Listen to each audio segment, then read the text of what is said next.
Good morning, Year 9. Hope you had a lovely half term. Welcome back. As with our assemblies last half term, please make sure if you are listening and using the audio that you have got your speakers turned on or your headphones in. But also note that the transcript of any of the audio clips is in the notes section underneath each slide. So if you are unable to listen or hear the audio for whatever reason, then the transcript is beneath the slide. So the theme of the week this week is forgiveness, and in this assembly we're going to talk a little bit about what forgiveness is, what it isn't, and also why it matters and why it's so important. So what I've done is I've started off by thinking about the dictionary definitions of what forgiveness is, and I wanted to pick out two really important words. Forgiveness is the intentional and voluntary process whereby you stop feeling angry or resentful towards someone, or you stop feeling angry or resentful for a flaw or a mistake.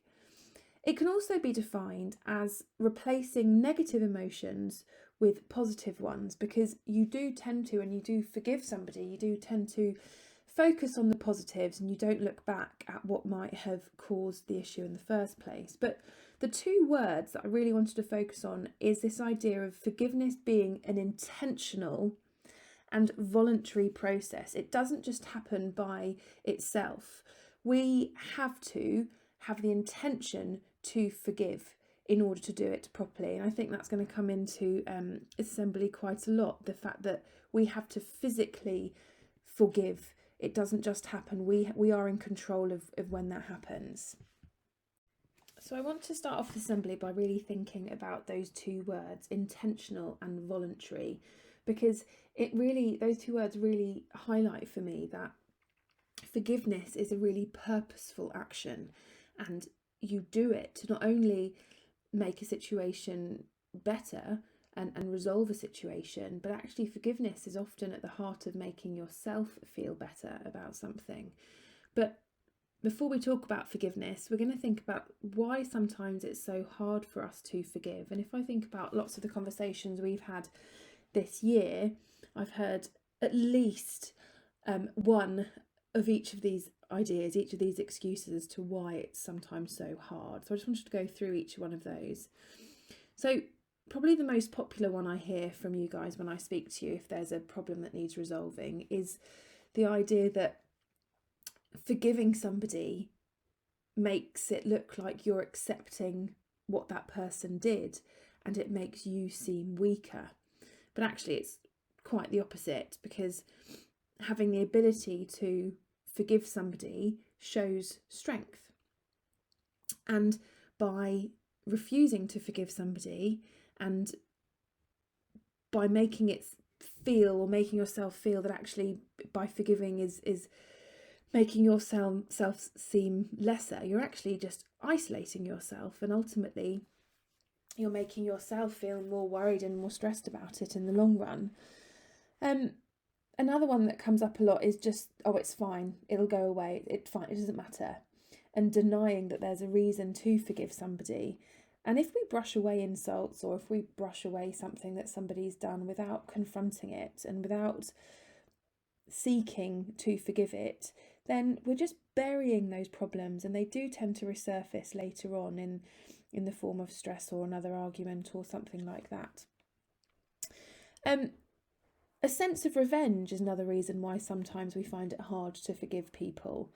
The idea that, well, they've hurt me, or they've said something nasty to me, or they've sent me a nasty message over WhatsApp. It's that immediate reflex to do the same thing back to them and to seek revenge for it, because they need to pay for it and they need to learn. Actually, if we seek to do that, if we seek revenge rather than seek forgiveness, we're not teaching the other people anything other than that's how to treat people. How we respond to others can really guide how others respond and act towards us. So it's really important that actually if somebody has said something to you or done something to you that needs forgiving, it's always better to approach it that way than to think about doing the same thing back to them. And we'll come on to that later on in this assembly. And the last thing really about why sometimes people find it hard to forgive is because sometimes people just don't want that confrontation. They don't want another conversation. They don't want to bring up negative feelings. But actually, that rarely happens when you forgive. Forgiveness isn't about dredging up the past and talking about those bad things or saying something nasty to somebody. Actually, forgiveness opens a door to making yourself and the other person feel better, and it's about building that bridge.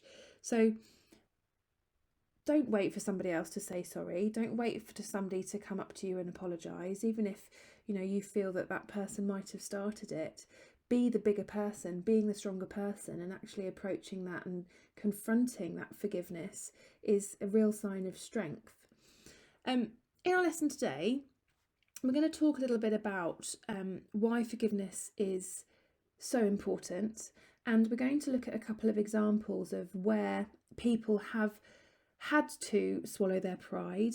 They have had to seek not necessarily confrontation, but they've had to delve into a situation and they've had to be really brave, but actually on the other side of it, their strength and their ability to forgive has actually made the situation much better, and in some cases the world a better place.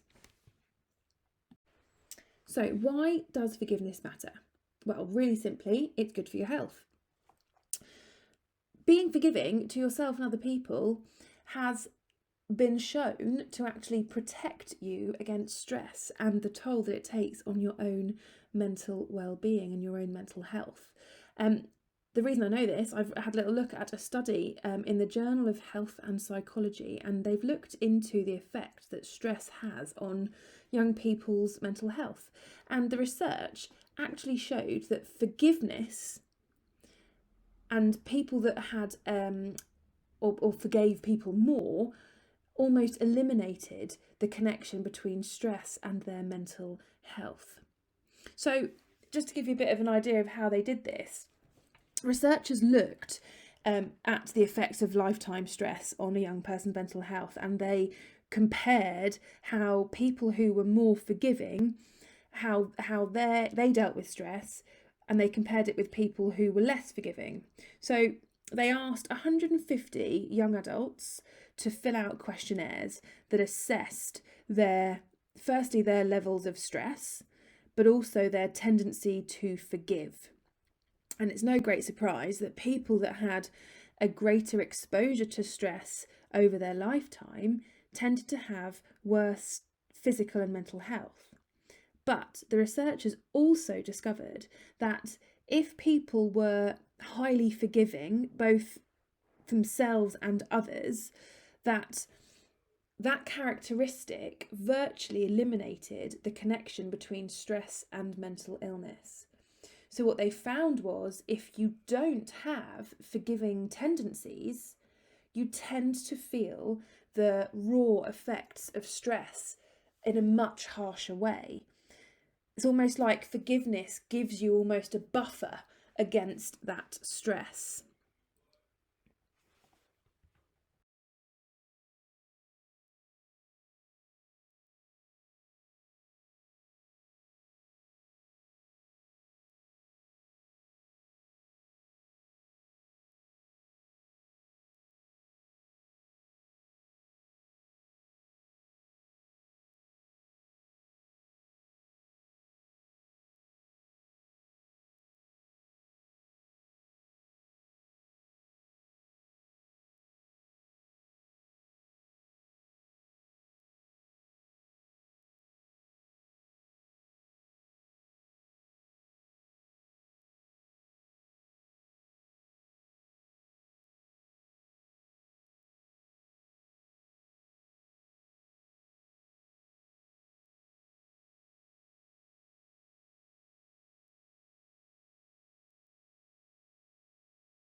So at the start of today's assembly, I said that we would talk about some real life examples and real people that have shown strength in their ability to forgive, and how it has made other people around them think about how they deal with situations. And I'd like to introduce you to a young man called Anthony Walker.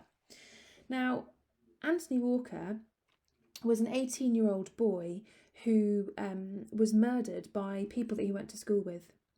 And he was murdered for no other reason than sort of wrong person, wrong place, wrong time. But it was also a racially motivated attack on him as a young boy. Now, it wasn't just the fact that it was a young boy that was murdered that caused such huge outrage. It was also the attack was fairly brutal. He was attacked with an ice pick whilst waiting at a bus stop.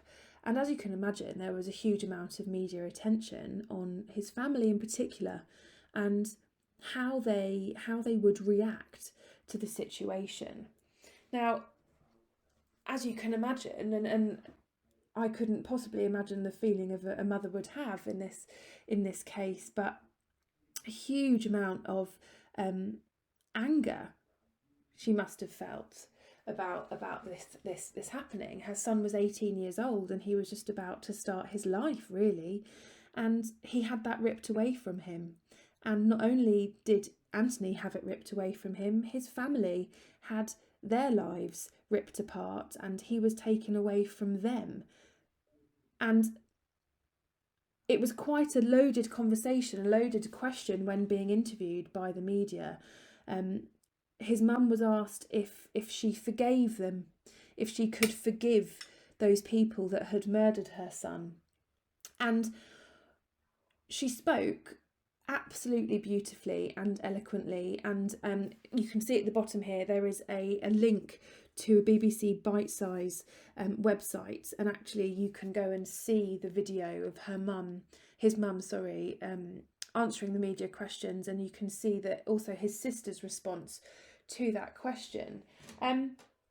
But his mum talks about forgiveness in a really amazing metaphor. She chooses to forgive the murderers, and she uses the metaphor that states that if she didn't forgive them, she would be carrying around those feelings of anger and resentment and bitterness, carrying them around with her, and they'd be too heavy and it would be too painful. So she uses this idea of packing that hatred into a bag. She couldn't carry that with her, so she had to forgive. And by forgiving those boys that murdered her son, she gives herself a huge amount of relief. She's freed from that resentment. She's freed from that anger. And she's freed from having to carry that around with her every single day of her life. It's not that she forgets her son. She doesn't forget what those boys did and how brutally they attacked her son. But she takes that intentional step to almost refuse to let those boys' actions affect the rest of her life. She shows immense strength by choosing to forgive them and choosing to give away that sense of hatred and bitterness. It shows amazing strength as far as I'm concerned. Do have a little look. Really like to encourage you. Do click on to that BBC Bite-Size website and learn a little bit more about this case. Now, one other person who is synonymous with the idea of forgiveness is Nelson Mandela. Now, as you will hopefully know, Nelson Mandela was imprisoned for 27 years. And one of the things that he is so famous for is his insistence on forgiving rather than seeking revenge. And He eventually became president of South Africa in 1994. But one of his most famous quotes from his release from prison was this. He said, "As I walked out the door toward the gate that would lead to my freedom, I knew if I didn't leave my bitterness and hatred behind, I'd still be in prison." And what he was very famous for was using forgiveness as a weapon. And a quote you can see on this slide is this. He says, "Forgiveness liberates the soul. It removes fear. That is why it is such a powerful weapon." Now, both these quotes point out that the action of forgiving actually frees us. It's not to say that it's easy in any way. Nelson Mandela had to forgive prison guards rather, that treated him incredibly badly. He had to forgive people that wanted to see him serve a death sentence. And when we've suffered hurt in any way, whether someone's sent you a message or they've said something horrible to you or they've done something to hurt you in some way, it can be really hard to find our way to forgiveness. But actually what Nelson Mandela teaches us is that realising that forgiveness can be the start of the way to heal, and it can actually help us. So we just have to find that courage, like he did, to try and seek the forgiveness.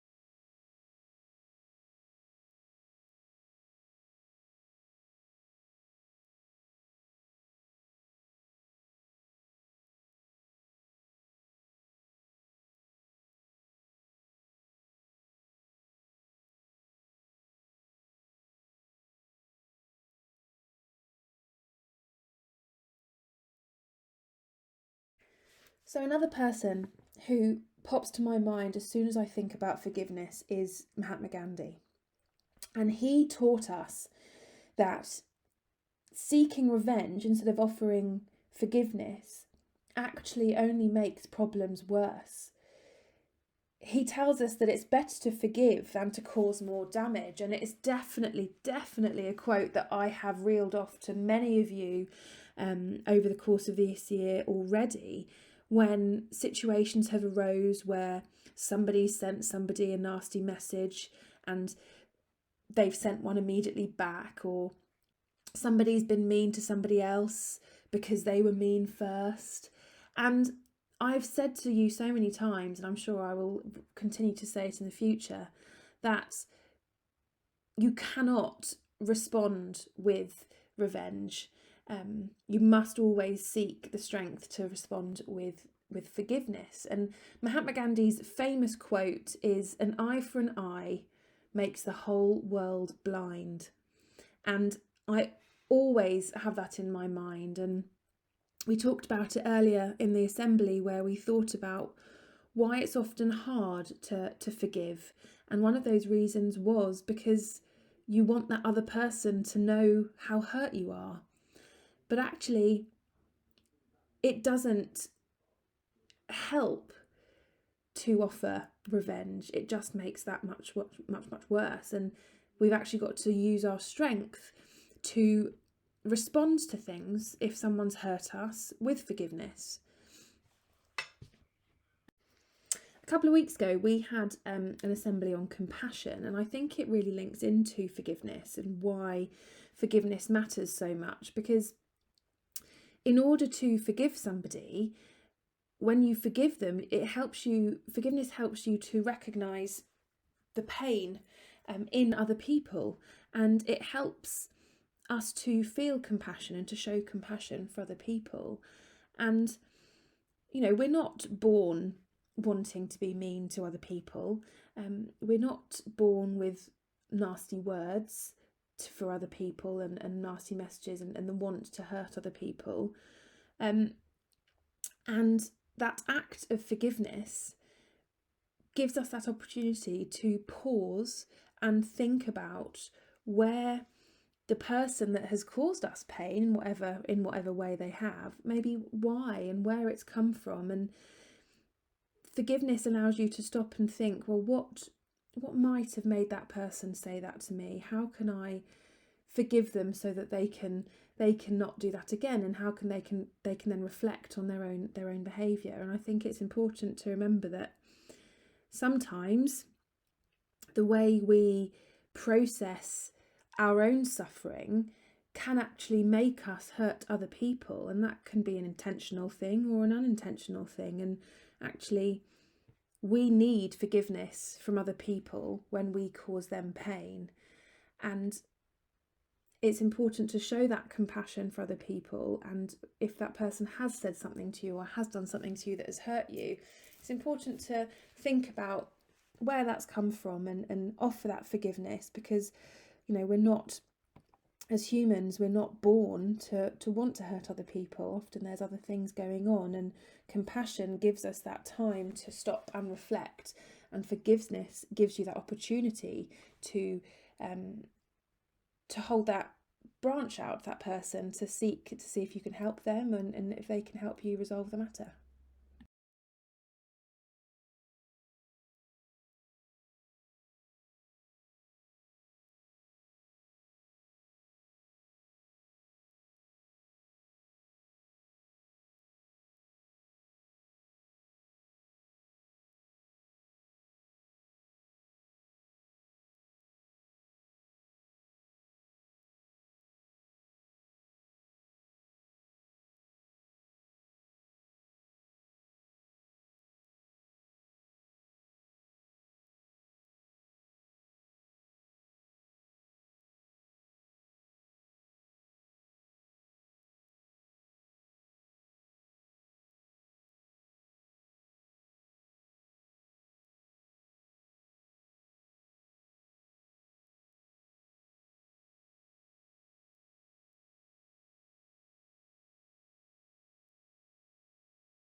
So before we finish up today's assembly and reflect on what we've learnt, I think it's important just to summarise why we forgive. It helps us to build better relationships. It helps to allow you to let go of that anger and hate and sadness and bitterness within you, and it allows you freedom. When somebody forgives, they show compassion, and it shows love and mercy for other people. But for me, probably the most important one is the idea that it teaches people how to act. If you forgive others for what they have done, they will forgive you. And as I was writing this slide, it made me think, and I saw this quote earlier when I was looking for pictures: there is no limit to forgiveness. If you're keeping score, then you're missing the point. It's not just about, oh, well, they forgave me last time, so I need to forgive you this time. Or if somebody is struggling to forgive you, you can't get cross at them and say, well, I forgave you when you did that. Forgiveness isn't about that. I really want you to take away the idea today that forgiveness and allowing somebody to forgive you and being somebody that forgives other people, it really does show strength and compassion for other people. And that's what's the most important bit. It's not about keeping score.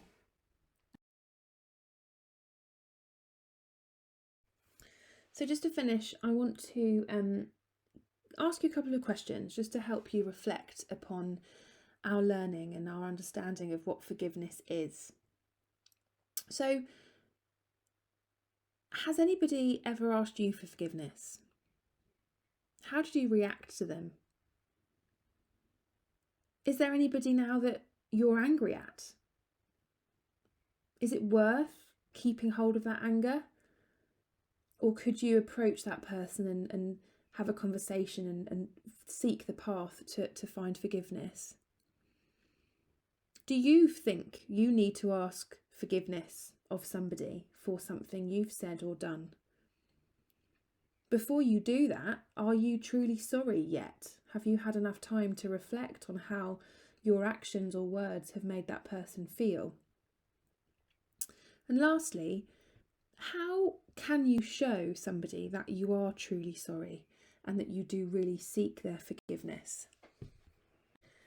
Okay, just before I leave you then, I hope that you have enjoyed the new home study timetable that you should have been completing this week. If you are uncertain of any questions or you have got some questions, then please do not hesitate to send me, drop me an email. I just wanted to raise Wednesday and Thursday where it says religious studies, music or drama.